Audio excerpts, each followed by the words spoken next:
41. Brant. I held Constance rolling in my arms. I could barely hold her back. She was strong and determined. She had rage on her side and her anger at me for preventing her from helping poor Bill. But I had shamed, my inky shamed, and it held me hold her tight.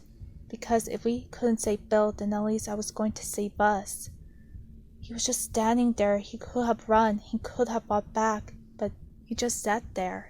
We watched as the ink rubbed his body up to his neck. He sat there, smiling like a darned fool. Just smiling. The beast smiled back at him. Then the beast opened wide, so wide, dislodging its jaw, teeth gritting in the light. Constance stopped struggling in my arms. Bill just stared and watched. As Bill smiled, the ink crawled up over his head, just as the beast launched down at him. "No!" cried out Constance. I was speechless. For once, I had nothing to say. How was this happening? Dinky fingers spoiled at the beast, exploded him. "You monster!" screamed Constance as she turned to me. "Let me go now, Brant!" It was an order, but I couldn't do it. I didn't know what she's going to do when free anyway. "He's not dead," I reminded her. I recall my own experience, the swirling and the bright lights. He would be searching for us for help if he didn't give in to pull out of the blackness. It was a powerful pull, but maybe he could resist. I knew what it's like, and you could bring him back, just like you did for me. That seemed to calm her down. "I can make some more of the antidote," she said, piercing together as I see what I said in her own mind. Exactly. The monster roared suddenly, and we turned back. I held Constance tight, not really to protect her, but just for our own personal fear. We watched, frozen, as he seemed to notice the open door to the tunnels. I slowly stalked its way toward it, stared at the moment, and then disappeared through it. "Oh no!" said Constance. "No, we had to stop it!" I let her go and said, "Yes, I do." She looked at me in complete disbelief. "Don't be a hero. I can help." "Of course you can, but you need to escape. You need to make an antidote. So let me show this knucklehead who's the boss," I said with a smile. I wasn't feeling nearly confident, as I was pretending to be.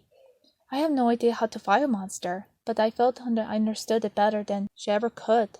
I knew at least it was like to be a drooling, inhuman creature. I walked over slowly toward the pool of ink where it had been. The light in the room was coming back now that the monster has gone. I stood over his toolbox and saw the pie wrench lying there. I picked it up, the ink crawled over my fingers. Constance came up to my side. "I'll take his bag. Let's put the pieces of the machine inside. I'll get rid of them," she said. We bent over and together put everything back in the bag. Something sharp pricked my finger. "Ow!" I said. "Are you okay?" asked Constance. "I'm okay." Once again, I felt deep embarrassment. It was just a cut. It wasn't being eaten alive, say. "So we have a plan?" I stood as we stood up, and Constance held the bag close to her body. Constance nodded. "No matter what happens, we had to keep going. You hear me?" I said. I had to get through the reasonable part of her, past her ink-flooded rage. "I hear you." We walked slowly to the tunnel, holding the bag with her fire poker all in one hand and me with the pipe wrench. We shot our flashlights down the tunnel. They glowed bright, and we knew that meant the monster was far ahead of us somewhere. We didn't say anything to each other. Our plan was simple and stupid. I gazed down at the pipe wrench in my hand. Would this thing be enough against the ink monster? Probably not. I laughed to myself. It was all absurd. I noticed something then. I held my hand so I could see it better, pretending I was examining the wrench, even closer. I laughed again. Of course. Constance looked at me. "What?" she asked it. "This whole thing is pretty funny when you think about it," I replied it. I couldn't tell her the truth. The little cut was bleeding. Sure, it wasn't a really big deal, except the blood was black. I had a pretty good feeling it wasn't blood at all. "No, it's not," she replied it. "Let's go," I said, running the wrench, and we walked slowly into the dark tunnel. We stepped out to the darkness. We were hunters tracking the beast. Never would I imagined I'll end up here, after all this. A pretty swell story, not that I ever get the chance to write it.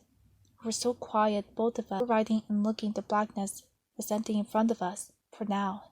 If anything happens, you have to run. You can't fight. Got it? I whispered, reminding her I knew that her anger wanted to definitely do the opposite, but she couldn't.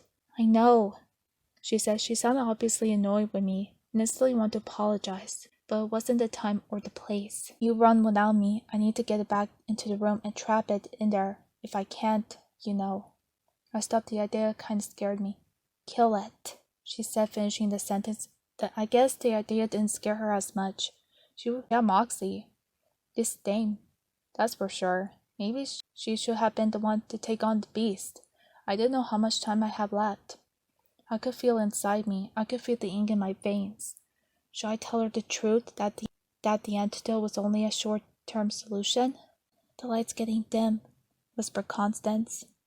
I hadn't noticed, but I saw it now. Our flashlights didn't seem to fill the tunnel with quite as much light. I sucked in with my breath slowly. Are you ready? I asked as the light dimmed further. There's a branch in the tunnel right there. Do you see it? There was a dark hole in the wall. It was her best possible escape. These tunnels all had to lead somewhere. I see it. Good. The light dimmed again. Here we go. This is madness. But we weren't all mad here. If anything happens, I said, no more apologies. She replied in a curt way of hers. Well, I just wanted to say it was gosh darn swell getting to know you. There was a pause, and then she said, you too. She didn't know how I was feeling. She thought that we both make it. She didn't know that was it. Was a goodbye. Forever. That's for the best. I didn't like goodbyes much personally. They never felt satisfying. They never quite did the job. The light went out. It's here.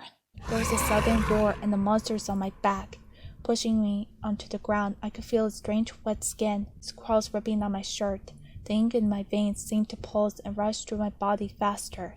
I gasped as I landed hard, but I was able to cry out into the darkness.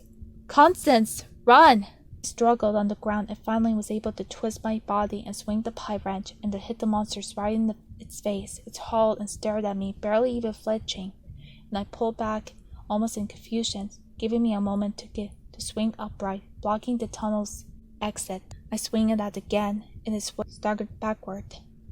It tilted slightly at me, almost like it's surprised. This was good. This is very good.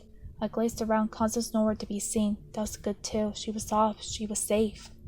Someone had to make out there here, and she was pretty swell someone. I was struck across the face and flew against the wall of the tunnel. I noticed at that small moment that one of the creature's hands was smaller than the other. Interesting. I pushed myself off the wall and came out the monster swinging. I shouted and fell wildly. Every inch of my body screamed out the pain, not just my ribs, but my insides. They just wanted to burst through my body, burst like a bubble.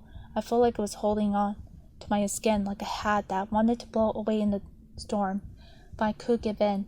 The monster seemed to know something was going on inside me. It lunged and fought back, but it didn't bite, and it didn't claw.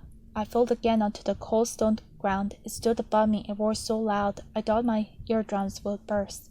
There was no way I could defeat this beast in the fight. But there's one thing I could do.